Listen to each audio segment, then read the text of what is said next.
بسم الله الرحمن الرحيم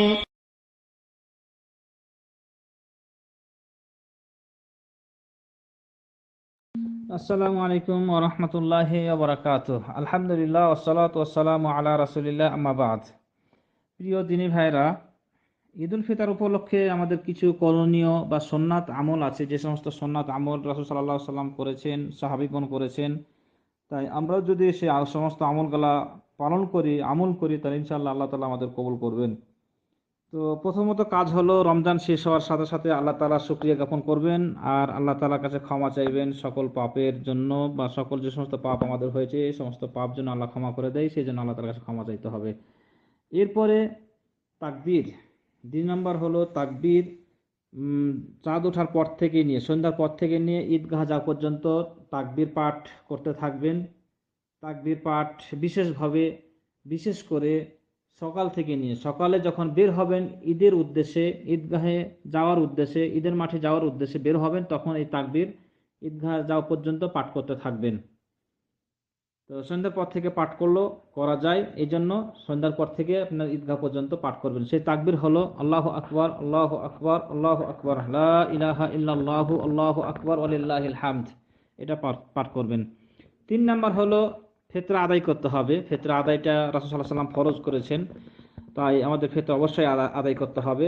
এটা ঈদের 1 দিন বা 2 দিন আগেও আদায় করতে পারেন, অথবা সকালবেলায় ঈদে যাওয়ার আগে আপনি ফিতরা আদায় করে ফিতরা বের করে গিয়ে ঈদে যাবেন। এরপরে 4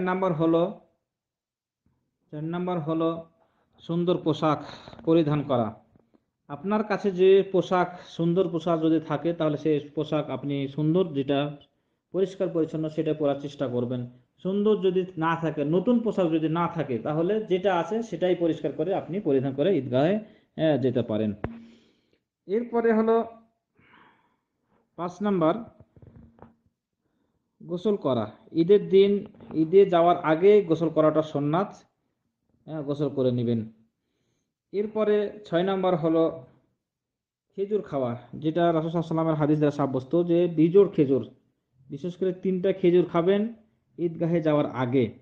ঈদগাহে যখন বের হচ্ছেন, যাবেন ঈদের উদ্দেশ্যে, তখন আপনি 3টা খেজুর থাকলে খেয়ে নিলেন, না হলে মিষ্টান্ন কিছু থাকলে খেয়ে ঈদগাহের উদ্দেশ্যে বের হয়ে গেলেন। এরপর হলো ঈদে যাওয়ার যে বৈশিষ্ট্য, সেটা হলো পায়ে হেঁটে যাওয়া।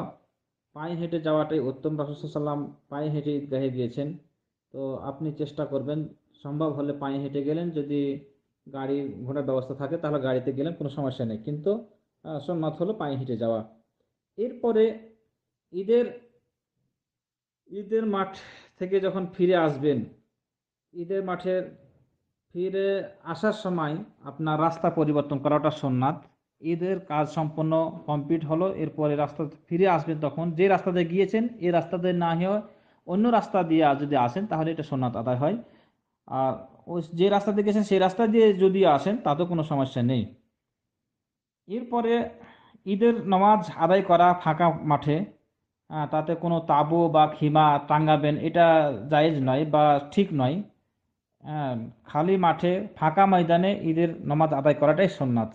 এরপরে বিশেষ কারণে যদি কেউ মসজিদে আদায় করে, তাতে করতে পারে, কোনো সমস্যা নেই। এরপরে সুন্নাত হলো খুতবা শোনা। আপনাকে অবশ্যই খুতবা শুনতে হবে। খুতবা শোনাটাও একটা ঈদের একটা সুন্নাতের অংশ। অনেককে দেখা যায় যে নামাজ পড়েই দৌড় দেয়, এটা ঠিক না। আপনি খুতবা শুনবেন, এটা সুন্নাতের অন্তর্ভুক্ত। এরপরে হলো তাহনিয়া, যেটাকে বলা হয়েছে ঈদের শুভেচ্ছা, শুভেচ্ছা বিনিময় করা, আহ, শুভেচ্ছা দেওয়া, ঈদের সম্বর্ধনা দেওয়া, সম্ভাষণ জানানো, এক অপরকে অভ্যর্থনা জানা, এটাও একটা সুন্নতি কাজ, যা রাসূল সাল্লাল্লাহু আলাইহি ওয়াসাল্লামের সাহাবীগণ করেছেন। যখনই তারা নামাজ শেষ করতেন, নামাজ শেষের পর যখন কেউ কারোর সাথে সাক্ষাৎ করতেন, তখন বলতেন তাকাব্বালাল্লাহু মিন্না ওয়া মিনক। এই দুয়াটাই বলতেন তারা। আহ, ঈদের শুভেচ্ছা বলতেন যে তাকাব্বালাল্লাহু মিন্না ওয়া মিনক, এটাই হলো ঈদের শুভেচ্ছা। এরপরে আরেকটি সুন্নাত হলো যে ঈদগাহে থেকে ফেরার পর, বাড়ি আসার পর 2 রাকাত নামাজ আদায় করা। রাসূল সাল্লাল্লাহু আলাইহি সাল্লাম, আবু সাঈদ খুদরি থেকে হাদিসটি বর্ণিত, তিনি ঈদগাহে যাওয়ার পর অর্থাৎ ঈদের পূর্বে কোনো নামাজ পড়তেন না।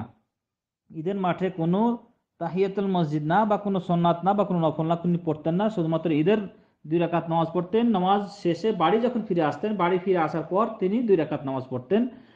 ইবনে মাজাহ হাদিসটি নিয়ে এসেছেন, ইবনে মাজাহ বর্ণনা করেছেন, ইমাম আলবানী হাদিসটি সহিহ বলেছেন। তো এই হিসাবে 2 রাকাত নামাজ আদায় করতে পারেন বাড়ি আসার পর। এই হলো মোটামুটি সুন্নাত কাজ ঈদের। তো আমরা ইনশাআল্লাহ চেষ্টা করব আল্লাহ তাআলা আমাদের সকলের জন্য সহজ করে দেন এবং সকলের জন্য এটা কবুল করুক। আল্লাহ তাআলা আমাদের সকল ইবাদত কবুল করুক। আল্লাহুম্মা আমিন। জাযাকাল্লাহু খাইরান ওয়া ওয়াফাকাল্লাহু ওয়া বারাকাল্লাহু ফিক।